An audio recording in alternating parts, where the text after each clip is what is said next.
Hello, students, teachers, parents, history nerds. Hello, everybody, and welcome to Nutshelled History, where we lay out the facts, the good, the bad, and the ugly. Today, we are going to continue our medieval, early modern world history series by looking at the decline of the Roman Empire. Don't forget that there's a link for a fill-in-the-blank worksheet in the description. I just ask that you like and subscribe. I apologize for any mispronunciations ahead of time. I do my best. Okay, let's roll. For centuries, the Roman Empire ruled the Mediterranean region. In the 200 CE, however, Rome began to decline. After the death of Emperor Marcus Aurelius in 180 CE, the empire began a slow 300-year decline. Rome struggled with problems from outside and within its long borders. These problems included falling income from conquered territories, corruption, overdependence on slave labor, a general lack of education, poverty in the cities, and epidemics.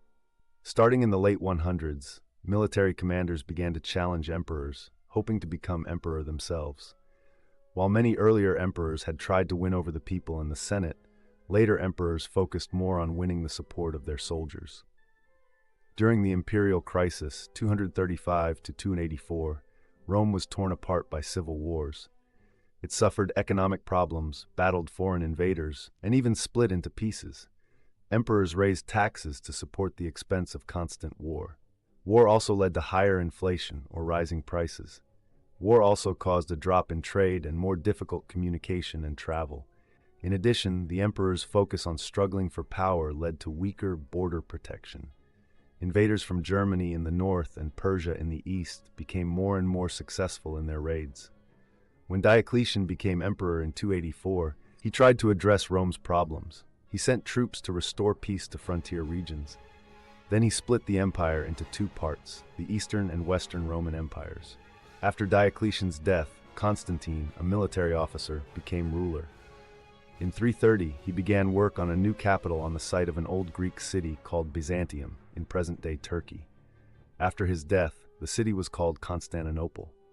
Following Constantine's death, a series of outside threats finally succeeded in ending the Western Roman Empire. Fierce nomadic warriors from Asia called the Huns arrived in Europe.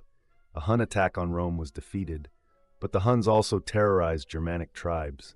The Germans poured into the Roman Empire seeking safety. Over time, the Germans developed into a threat to the empire itself. The city of Rome came under attack and finally fell to a Germanic leader named Odoacer in 476. The Eastern Roman Empire survived, however. It came to be called the Byzantine Empire, and it lasted for almost 1,000 years after the fall of the Western Empire. Alright, in summary, the Roman Empire ruled the Mediterranean like a boss for centuries, but things started going downhill after Marcus Aurelius kicked the bucket in 180 CE.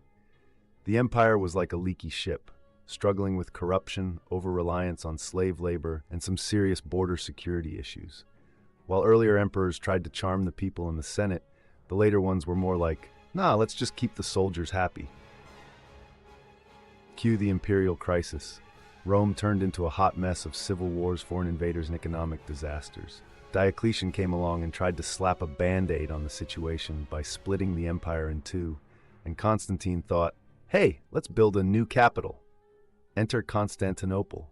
But Rome's luck ran out when the Huns and Germanic tribes crashed the party. And in 476, a guy named Odoacer put the final nail in the Western Roman Empire's coffin. Meanwhile, the Eastern Empire just kept on trucking as the Byzantine Empire for another millennium.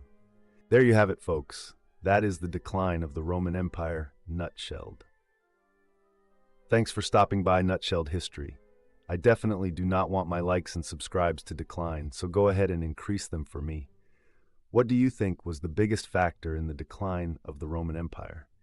Let us know in the comments down below. See y'all next time on Nutshelled History.